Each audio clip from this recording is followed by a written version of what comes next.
შინაგან საქმეთა სამინისტროს სასაზღვრო პოლიციამ 4 დღის წინ დაკარგული მწყემსი დააბრუნა. უწყების ინფორმაციით სასაზღვრო სექტორ შილდა საცნობს, რომ 18 ივლისს მწყემსი ზურაბ ჩახტაური გაუჩინარდა. პოლიციამ გამოძიების დროს გაარკვია, რომ მწყემსი რუსმა მესაზღვრეებმა რუსეთ-საქართველოს სახელმწიფო საზღვრის მიმდებარე ტერიტორიაზე დაღესტნის მხარეს სასაზღვრო ზოლის დარღვევის გამო დააკავეს.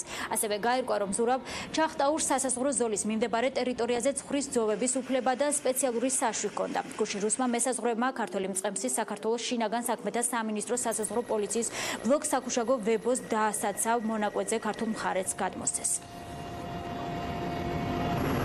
მე საქმიანობიდან გამომდინარე ცხვარს ვაძოვებდი დასაშვებ ტერიტორიაზე, რადგანაც საშვი მაქვს. შუადღისით ცხვარი დაეყარა, მეც ჩამეძინა, რო გავიღვიძე, ცხვარი გადადიოდა დაღესტნის ტერიტორიაზე, გავიქეთ მოსაბრუნებლად. რომ მოვიხედე უკან რუსი სამხედროები დამხვდნენ და 3 დღე ვიმყოფებოდი დაღესტნის ტერიტორიაზე. რომ გამათავისუფლეს დამხვდნენ შინაგან საქმეთა სამინისტროს სასაზღვრო პოლიციის თანამშრომლები და ჩამომიყვანეს